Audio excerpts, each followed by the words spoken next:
guys, it's Bumblebee Love, and today I thought I would try to make a little tutorial on how I made this little dolly basket, and this one is in the size for that fits like A-zones and Blythe dolls, stuff like that.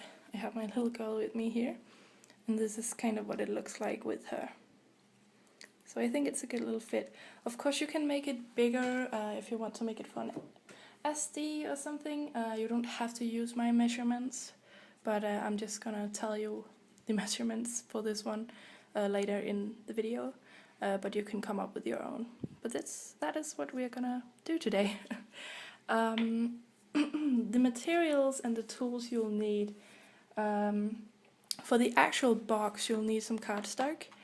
This is about 2 millimeters thick, or you can use cardboard or something, but I'm just gonna use this cardstock. I'm gonna use some fabric.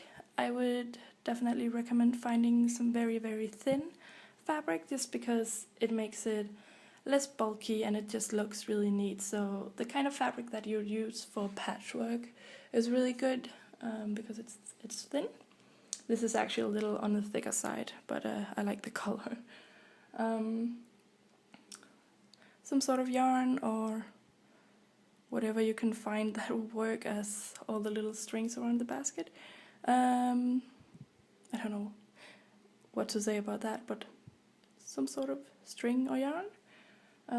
Of course you can choose whatever color and pattern and such. Then for the tools you'll need a cutting mat, a pencil, a hobby knife or X-Acto knife. Make sure it's sharp. That just makes it a lot easier to cut, and it makes the cut more even. A metal ruler.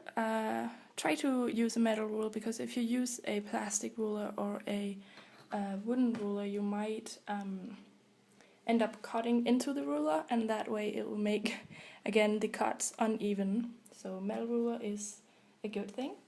You'll need scissors and regular school glue or Elmer's glue or whatever it's called.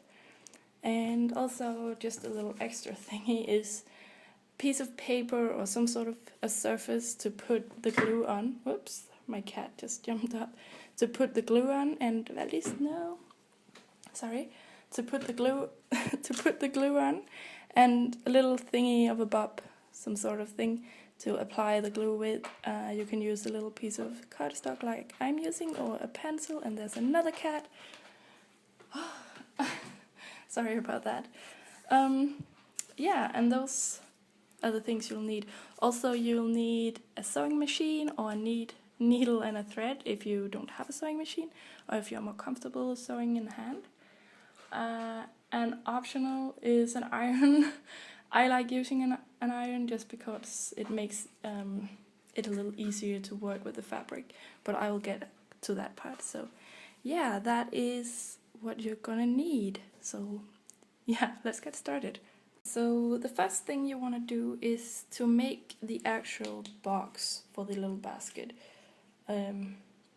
So yeah. And what I just did was I just drew all these little squares on my cardstock, and I will write the measurements in the description, but these 3 pieces are the same size or has the same measurements, and these 2 pieces has the same measurements. And one of the 3 bigger ones are going to be for the bottom, and these 2 are going to be for the sides, and these 2 are going to be the ends of the box. So that's all you really need. It doesn't require a lot of cardboard, but all there's to do now is just to cut them out. Use the ruler and just cut them out of there. So I'll be back in a second when I've done that. Okay, so once you've cut out all your little pieces, you're just gonna need to glue them together, and that's really simple. Just take a little thing here and apply some glue to the edge or the ends of one of the bigger pieces, like that, and also to the other.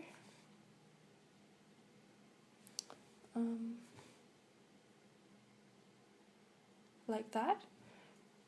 put it down and take the two other big pieces and just place them like this. Oh, sorry. Like that, and let it dry. And I'll be back in a second when it's dried.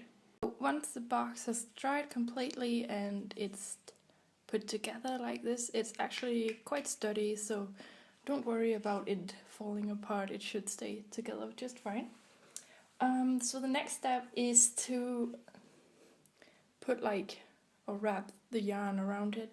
And what I do is just take some glue and just apply it all the way around here at the bottom. And this part doesn't really matter if it's messy.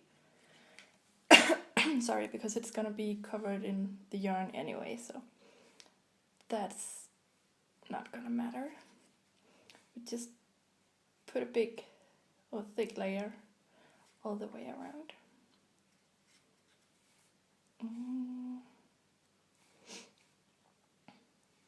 Something like that. And just take the string and just start from the bottom and placing it. And just start wrapping it around. And this is the fun part, I think. I like doing this.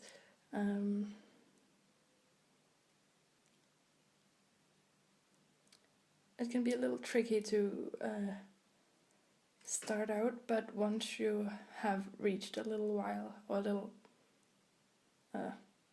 up the sides, it becomes more easy. And it doesn't matter if the yarn, if there's glue on the yarn, because it dries clear, so you're not gonna be able to see it in the end. And it might actually just help it stay in place a little better, so don't worry about that.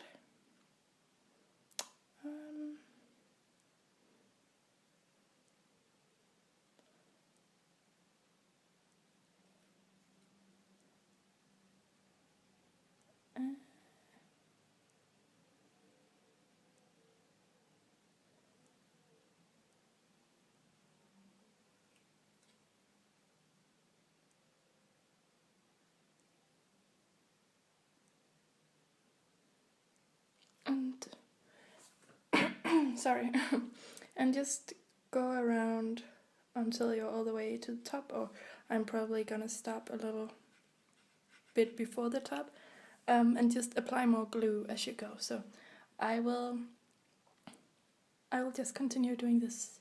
So after you're done wrapping all the yarn all the way around, you just cut off at the end and just leave it there. And this has dried completely, and yes, Miu did magically change her outfit. It's another day today, so anyway, so this is completely dry. I just want to mention really quick that this kind of yarn is definitely different to use compared to this white one. I don't know if you can tell, but this one has a lot more fibers, and it made it a little more difficult to stick to the box compared to this one, which is more, I don't know, solid maybe? I'm not sure how to describe it, but this was definitely easier to work with. It's possible, but it's just a little more tricky. So if you have something without too many fibers sticking out of it and that isn't too fussy, I would recommend using that. But it's possible to work with the other kind too. So what we are gonna do now is make the inside, and